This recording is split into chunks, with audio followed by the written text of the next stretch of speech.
Si alguien necesita una Biblia, por favor levante la mano para poder expresar una. Vamos a estar en Jeremías capítulo 52.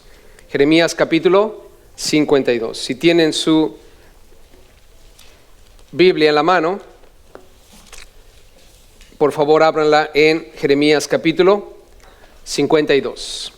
Lo que vamos a estar hoy considerando es la caída de Jerusalén. Jeremías capítulo 52, la caída de Jerusalén. Vamos a ir leyendo el capítulo 52 conforme vamos analizando los diferentes puntos que vamos a encontrar. Pero lo que vamos a aprender hoy, de una manera simple y concisa, es un capítulo que nos muestra la soberanía de Dios. ¿Qué nos muestra? La soberanía de Dios. Dios es por sobre todas las cosas, es el que dirige a las naciones, pero es también un Dios que no da por inocente al culpable. ¿Estamos de acuerdo todos, hermanos? No da por inocente al culpable, pero es un Dios que perdona. ¿Cuántos han disfrutado ya el perdón de Dios? Y están disfrutando su misericordia. Dios perdona, y lo vamos a notar en el texto. Pero quiero que veamos la trama. Es una trama en donde la ciudad de Jerusalén cae ante el ejército de Babilonia. El rey Nabucodonosor, por autoridad de Dios, Dios le da la luz verde a Nabucodonosor para que venga y destruya Jerusalén a causa de su pecado. ¿A causa de qué? Su pecado. No se arrepintieron. Y este pasaje nos va a mostrar que la ira de Dios viene sobre el pecador. Algo que tú y yo no vamos a experimentar porque estamos en Cristo. Y a Dios sea la gloria, hermanos. No hay condenación para aquellos que están en Cristo. ¿Cuántos están en Cristo? La ira de Dios no viene sobre ti, ni viene sobre mí. Es el amor de Dios que nos ha dado la oportunidad de ser librados de tal situación. Pero veamos aquí, por favor, el comportamiento del rey Sedequías. En los primeros 3 versículos nos vamos a dar cuenta que este rey llamado Sedequías, quien fue puesto por Nabucodonosor cuando por primera vez viene a Jerusalén, el rey Joaquín estaba reinando. Nabucodonosor entra y derroca a Joaquín y se lo lleva preso.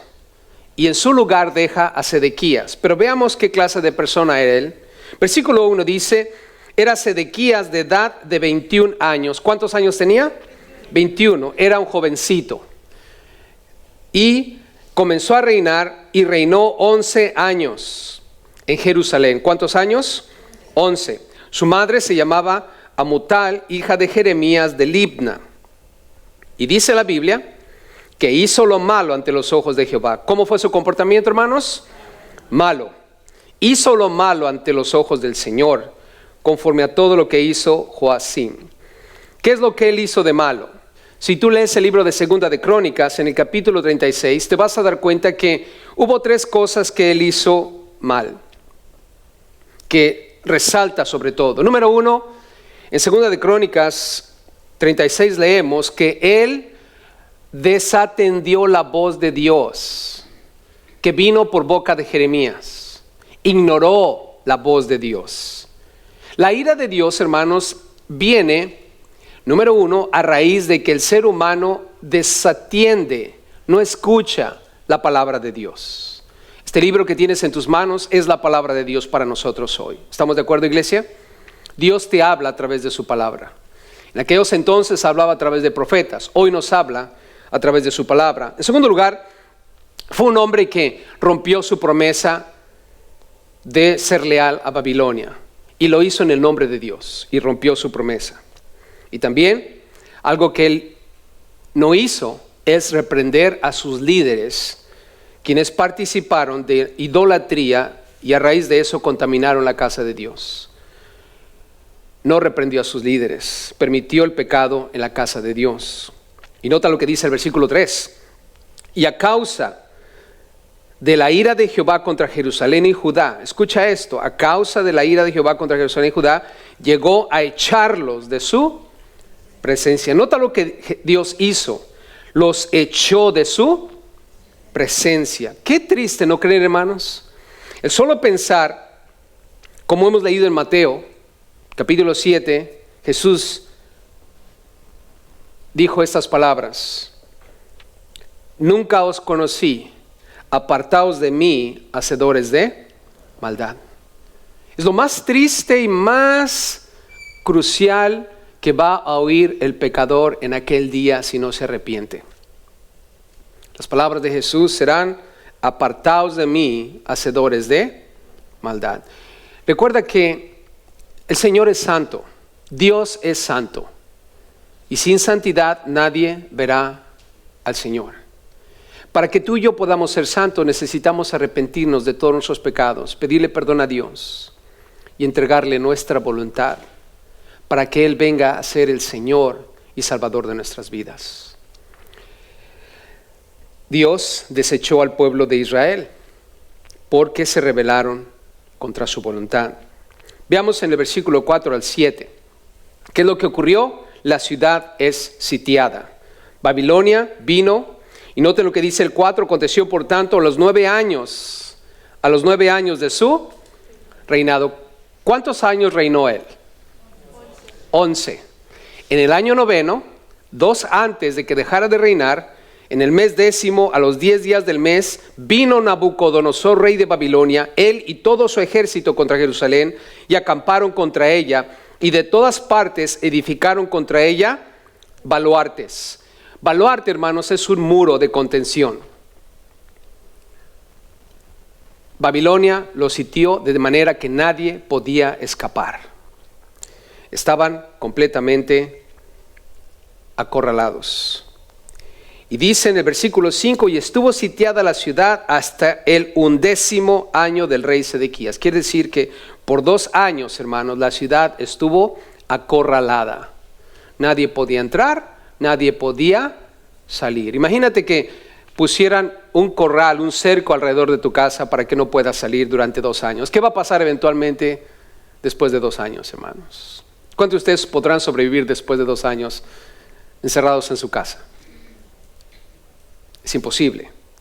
Y nota lo que dice el versículo 6: en el mes 4, a los 9 días del mes, prevaleció el hambre en la ciudad hasta no haber pan para el pueblo. Fue lo que los destruyó eventualmente, hermanos, la falta de comida, la falta de pan. Recuerdo cuando Jesús tuvo un encuentro con el diablo en la tentación. ¿Se acuerdan que el diablo empezó a atacar a Jesús a raíz de que no tenía pan para comer? ¿Qué respondió Jesús? No solo de pan vivirá ¿qué? El hombre. Sabemos que el pan es la vida. De hecho, en la oración que nosotros conocemos como el Padre Nuestro, hay una frase que repetimos. ¿Cuál es? Hablando del pan: el pan nuestro de cada día, dánoslo hoy. Y es lo que necesitamos para vivir, el pan. Y el diablo sabía que el pan era importante para que Jesús pudiera seguir viviendo. Pero en medio de toda esa situación, Jesús le dice algo al diablo que debe resonar en nuestros corazones. No solo de pan vivirá él, hombre. Antes de mi vida misma está la responsabilidad de responder ante Dios y responder a la palabra de Dios. Ser responsables de la información que nosotros tenemos en cuanto a Dios. Esa ciudad, hermanos, fue sitiada y eventualmente murió de hambre a raíz de que desatendieron lo más importante, la palabra de Dios. Amén. Por lo tanto, tú y yo tenemos que ser conscientes. Dios va a darte el pan, me va a dar a mí el pan, el sustento de cada día, pero aún más que el sustento es la palabra de Dios, importante para cada uno de nosotros. La ciudad empezó a tener problemas y nota lo que hicieron en el versículo 7. Sedequías está acorralado y la gente está muriendo de hambre, y dice en el 7 que ellos abrieron una brecha. Fue abierta una brecha en el muro de la ciudad y todos los hombres de guerra huyeron. El ejército junto con Sedequías salieron de la ciudad de noche por el camino de la puerta entre los 2 muros que había cerca del jardín del rey, y se fueron por el camino del Arabá, estando aún los caldeos junto a la ciudad alrededor. Lograron escaparse, hermanos. Ahora, quiero que entiendas un momento conmigo lo siguiente. Jeremías ha estado diciéndoles que van a morir si no se rinden ante Nabucodonosor. Jeremías les dijo, Dios ha puesto a Nabucodonosor, a Babilonia, como instrumento de disciplina, de castigo contra ustedes por su pecado. Tienen que rendirse. Sedequías ignoró esa palabra porque otros falsos profetas vinieron y le dijeron, no va a pasar, vas a salir victorioso. No escuches a Jeremías. De hecho, Sedequías se enojó con Jeremías y le dijo, ¿por qué tú estás diciendo que yo voy a perecer ante los babilonios? ¿Por qué traes mensaje tal? Deberías de darme un mensaje de victoria. Y ahora Sedequías con su ejército han escapado, hermanos. Y veamos en el versículo 8 al 11 cómo eventualmente es capturado a pesar de el éxito temporal que tuvo al escapar por esa brecha. Y dice el versículo 8, y el ejército de los caldeos siguió al rey. Y veamos aquí donde él fue capturado. Y alcanzaron a Sedequías en los llanos de Jericó. Jericó, hermanos, ¿se acuerdan cuando el pueblo de Israel cruza por primera vez a la tierra prometida? ¿Cuál fue la primera ciudad que ellos tuvieron que enfrentarse? Jericó. Cuando Dios les dio la tierra, Dios les dice, tomen la tierra, es de ustedes. Y ellos, hermanos, en obediencia a Dios y con mucha fe, entraron e hicieron al pie de la letra lo que Dios les dijo. ¿Se acuerdan? Tienen que dar vueltas a la ciudad y los muros van a caer. No es con espada ni con ejército, dice el Señor, sino con mi Santo Espíritu. Ellos en obediencia, hermanos, con toda la fe del mundo, entraron a la ciudad y fueron vencedores y conquistaron toda la tierra. Ahora, el rey Sedequías se encuentra en Jericó, pero no en victoria, hermanos, sino en una completa derrota. ¿Por qué? Por su pecado. Empezaron bien, terminaron mal. Pablo le dijo a los cristianos en Galacia, en Gálatas, ¿cómo es posible que habiendo comenzado en el espíritu, vayan a terminar ahora en la carne? Y eso, hermanos, es el fracaso más grande que cualquier persona que dice conocer a Dios eventualmente experimente. El comenzar con Dios, el vivir para Dios, el estar con Dios y terminar perdidos en la práctica del pecado. Aprendamos de Sedequías, hermanos. Él quizás, ahora, la distancia entre Jerusalén y Jericó es muy grande, hermanos. Él iba muy lejos y quizás en el camino iba cantando victoria, iba disfrutando el aire de la libertad que estaba experimentando en ese momento. Pero no sabía, hermanos, que nadie puede escaparse de las manos de Dios. Nadie puede escaparse de las manos de Dios. Dios declaró derrota sobre ellos y derrota van a recibir porque Dios lo decretó, hermanos. Y nota lo que ocurrió, versículo 8, y lo abandonó todo su ejército. Entonces dice el versículo 9, prendieron al rey y le hicieron venir al rey de Babilonia, a Ribla, en tierra de Amat, donde pronunció sentencia contra él. Hermanos, la osadía de Sedequías fue duramente sentenciada. Y esta es la sentencia contra él. Noten el versículo 10. Lo primero, la sentencia fue muerte a sus hijos. Y degolló el rey de Babilonia a los hijos de Sedequías delante de sus ojos. ¿Qué es lo que está viendo Sedequías? La muerte de sus hijos. Nota el versículo 10, continúa, y también degolló en Ribla a todos los príncipes de Judá.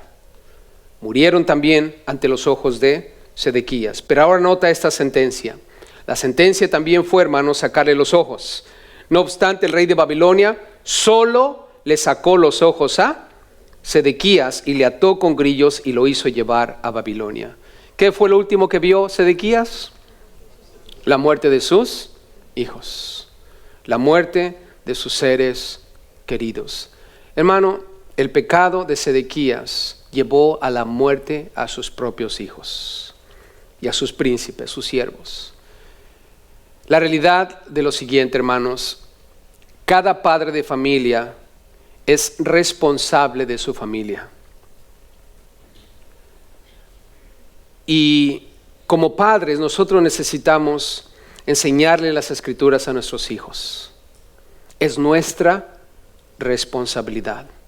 Lo último que queremos es cerrar los ojos y ver a nuestros hijos morir en pecado.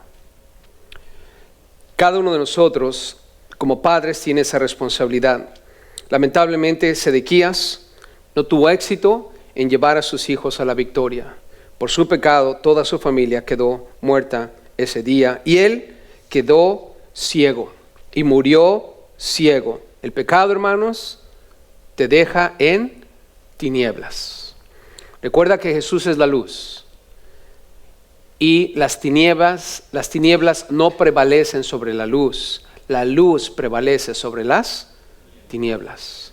Nunca vas a estar en un lugar oscuro y al prender la luz, la oscuridad va a tomar la luz. La luz siempre toma a las tinieblas. Y Sedequías quedó, dice versículo 11, en la cárcel. Nabucodonosor lo puso en la cárcel hasta el día que murió. Ahora, Jerusalén, la ciudad, ¿qué le pasó? Sedequías fue atrapado en Jericó. Ahora regresemos a la ciudad. Vea la destrucción de la ciudad del versículo 12 al 23. Y en el mes quinto, a los 10 días del mes, ese es el tiempo de la destrucción, que era el año 19 del reinado de Nabucodonosor, rey de Babilonia, vino a Jerusalén Nabuzaradán. Este hombre, Nabuzaradán, hermanos, capitán de la guardia, fue quien tomó en sus manos la destrucción de la ciudad, que solía estar delante del rey de Babilonia, y quemó. Escuchen esto, hermanos, este es el alcance de la destrucción. La destrucción de Jerusalén fue total. Quemó la casa de Jehová. ¿Qué fue lo primero que destruyeron? El templo, hermanos. ¿Por qué? Porque cada reino en aquel entonces lo primero que destruían era a tu Dios, para decir, nuestro Dios es más grande que tu Dios.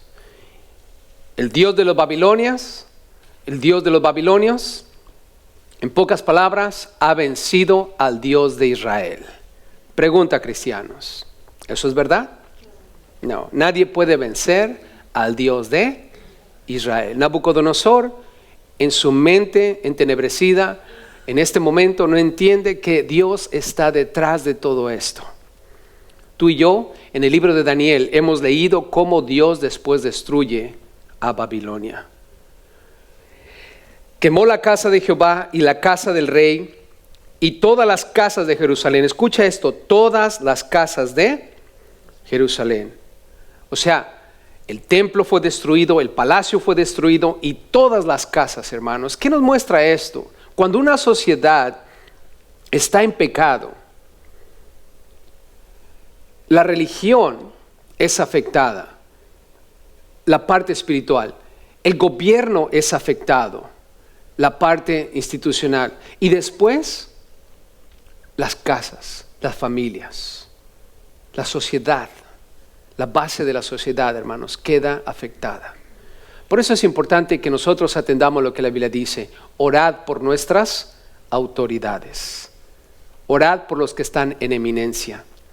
¿Será importante, hermanos?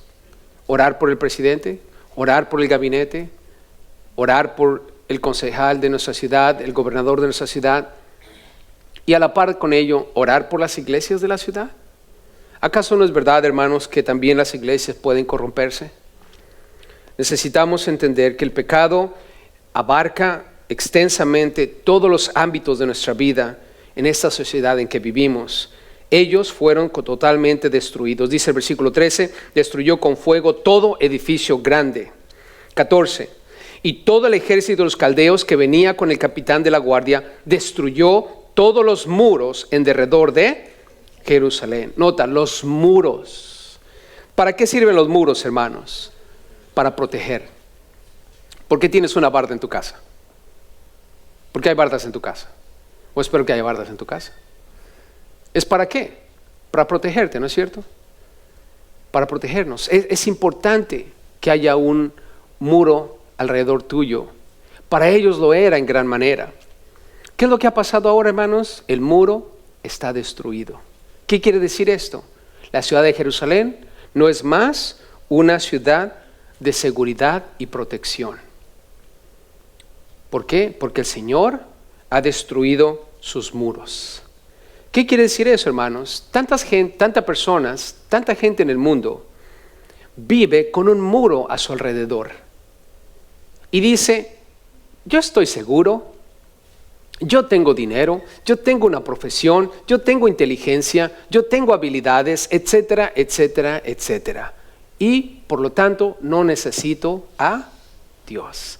Dios es para los débiles, Dios es para la gente pobre, Dios es para la gente sin educación. Tienen un muro a su alrededor que les da seguridad y protección. ¿Y qué pasa cuando Dios destruye esos muros, hermanos? Cuando Dios destruye esos muros, el ser humano se da cuenta de que sin Dios está completamente perdido. ¿Acaso no, hermanos? Ellos no tienen más protección y seguridad.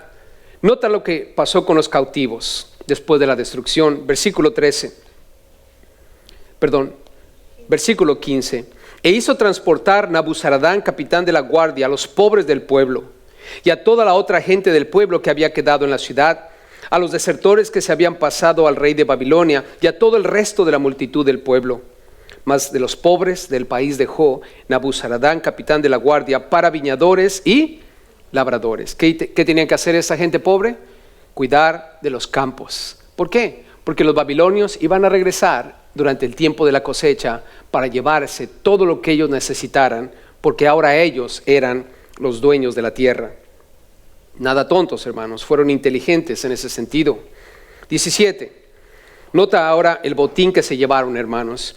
Y esto cuando leamos el libro de Daniel, acuérdense de lo que vamos a leer aquí, porque Dios va a usar estos mismos instrumentos para destruir al pueblo de Babilonia. 17. Y los caldeos quebraron las columnas de bronce que estaban en la casa de Jehová, y las basas y el mar de bronce que estaba en la casa de Jehová, y llevaron, escucha esto, todo el bronce a Babilonia. Se llevaron todo el bronce de Jerusalén a Babilonia.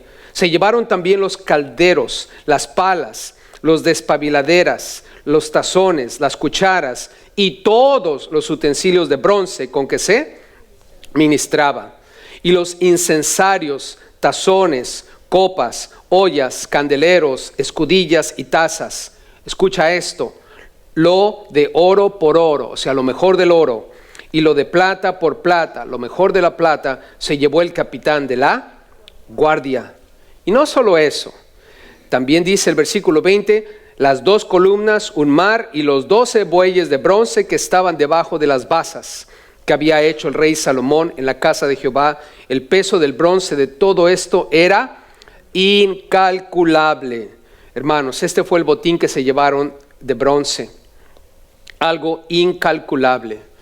Ustedes recuerdan cuando en el libro de Daniel leemos, los príncipes de Babilonia están teniendo un banquete, están bien borrachos, están bien perdidos, haciendo y deshaciendo en un momento de euforia, y se les ocurre traer los utensilios del templo, ¿se acuerdan?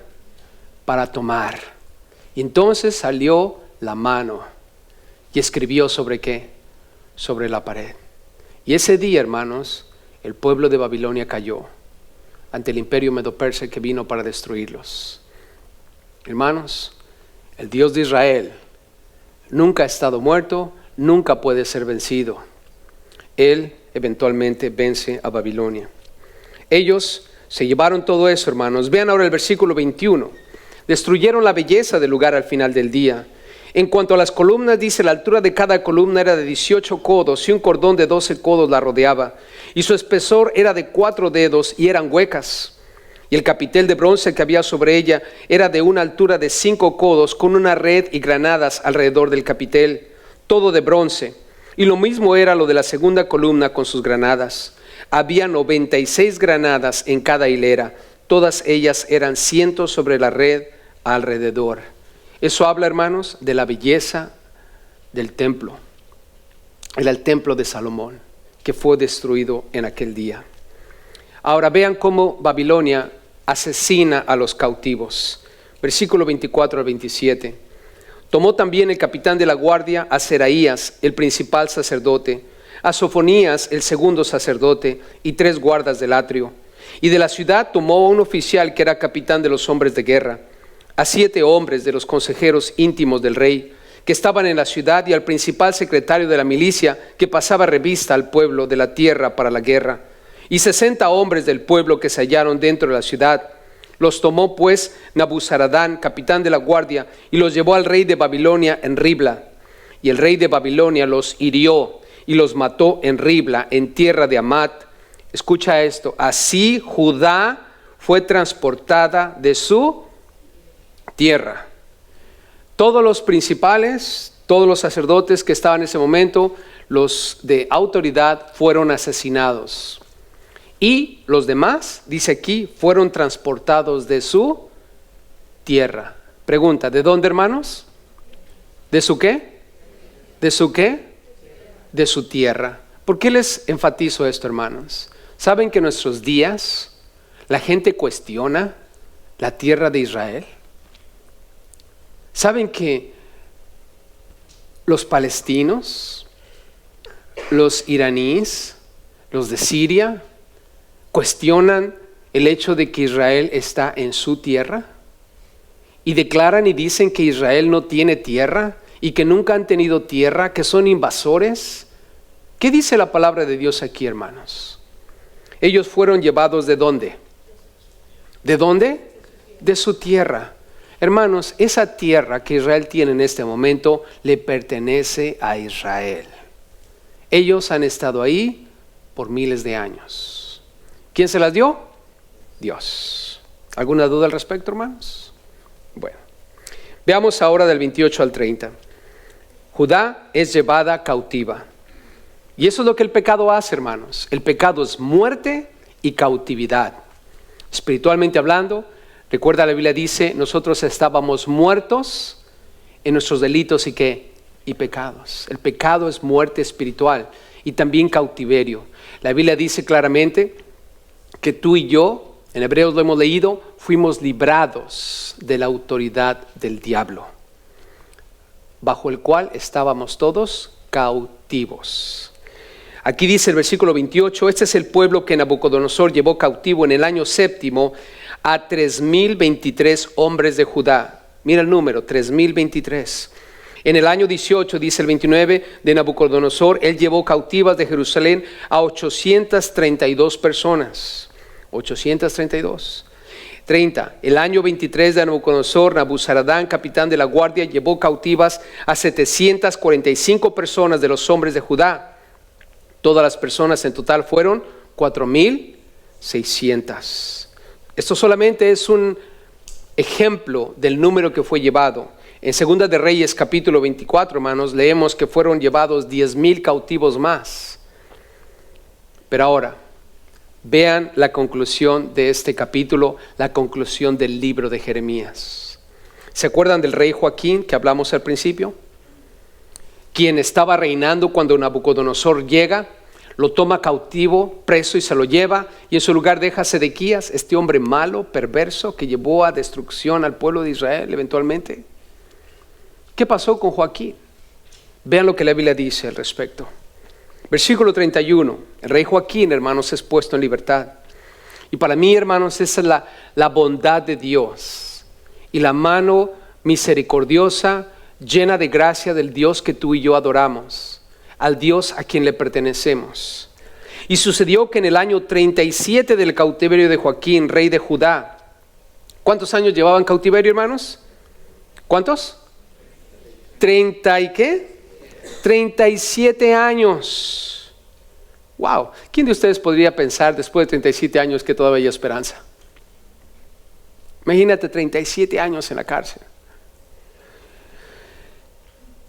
Rey de Judá dice, en el mes 12º, a los 25 días del mes, Evil Merodac, rey de Babilonia, ese es otro rey, en el año primero de su reinado, lo primerito que él hizo, hermanos, alzó la cabeza ¿de quién? De Joaquín. ¿Saben que alzar la cabeza quiere decir darle ánimo, bendecir a alguien? ¿Se acuerdan cuando José estaba en la cárcel, José el señador? Y él podía descifrar los sueños. El copero, el jefe de los coperos del faraón, cayó en la cárcel y tuvo un sueño. Y vino y se lo contó a José.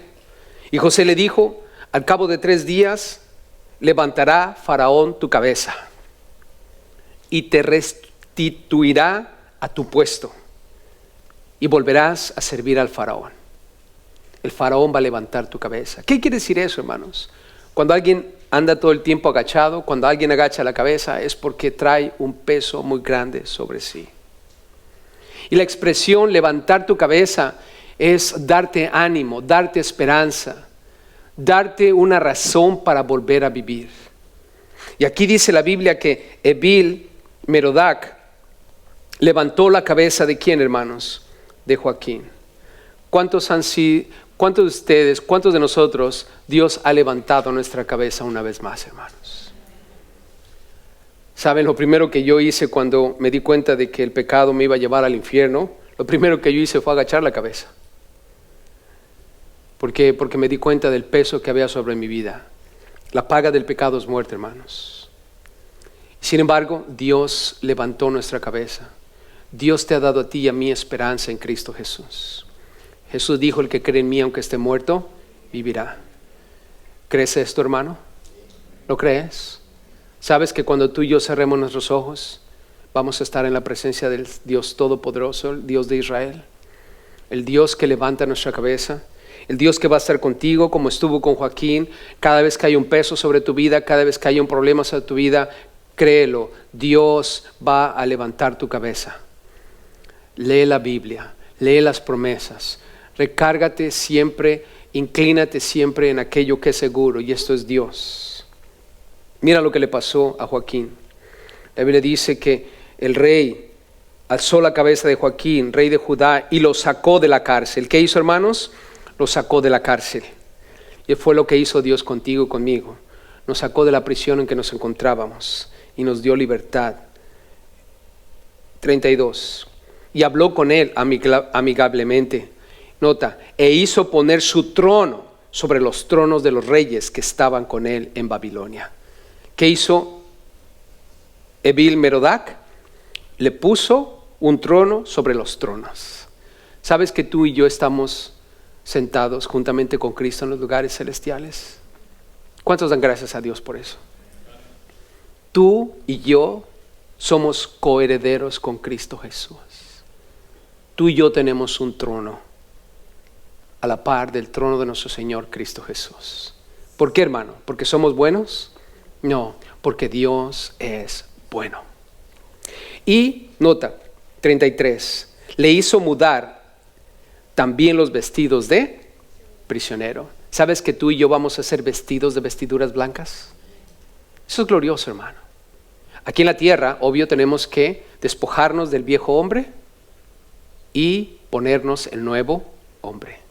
Y aquí las cosas viejas pasaron, todas son hechas nuevas. Lo que éramos antes debe dejar de existir para que hoy podamos vivir lo que debemos ser, hijos de Dios.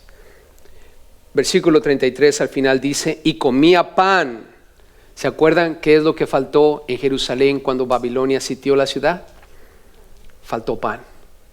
Y ahora, ¿qué es lo que Dios le da a este rey Joaquín? Pan. ¿Y pan dónde, hermanos? En la mesa del rey, siempre, todos los días de su vida. Cristianos, tú y yo tenemos la oportunidad hoy de sentarnos también a la mesa del Señor. Para ti y para mí, ¿cuál es esa mesa? La copa y el pan. Cada vez que tú y yo celebramos la comunión, ¿qué significa el pan? El cuerpo de Cristo que fue puesto en la cruz por ti y por mí, Él pagó nuestros pecados. ¿Qué significa la copa? El pacto que Dios hizo. Nunca más acordarse de nuestros pecados. Y gloria sea a Dios por eso, hermanos. Tú y yo podemos acercarnos a esa mesa, sentarnos y comer junto con el Rey de Reyes y Señor de Señores todos los días de nuestra vida. 34. Y continuamente se le daba una ración de parte del rey de Babilonia, cada día durante todos los días de su vida. ¿Hasta cuándo, hermanos? Hasta el día de su muerte. Hermanos, si el rey de Babilonia hizo esto por un rey terrenal que estuvo en cautividad, ¿cuánto no más hará nuestro Padre que está en los cielos por nosotros, sus hijos? 1000 cosas el Señor hará por ti y por mí, si nosotros solamente creemos que Él es un Dios bueno. Yo no sé cuántos años tú pasaste en cautividad. Joaquín pasó 37 años de su vida literalmente. Para mí, yo llegué a los pies de Cristo cuando tenía 15 años. 15 años pasé en cautividad, atrapado en mi pecado. Pero Cristo Jesús a esa edad me dio libertad. Yo no sé cuántos años tú pasaste en cautiverio, pero desde ese día que tú te arrepentiste y pediste perdón y te acercaste a Dios, ahora tú vives en libertad. Disfruta esa libertad que Dios te ha dado y nunca más, hermanos, nunca más practiquemos el pecado o participemos de cualquier cosa que pueda estropear la obra maravillosa que Dios está haciendo en nuestras vidas hoy. Y solo le recuerdo lo que dijo Pablo a los Gálatas: no terminemos en la carne lo que hemos comenzado en el Espíritu. Amén. Como dijera alguien, no voltemos atrás ni caminemos para atrás, sino siempre para adelante. Olvidando lo que queda atrás, prosigamos hacia adelante. Encomendemos esto en las manos del Señor y que cada uno de nosotros tome responsabilidad de lo que ha aprendido hoy y que podamos ser fieles a aquel quien es fiel con nosotros, Cristo Jesús, nuestro Señor y Salvador. Padre bueno.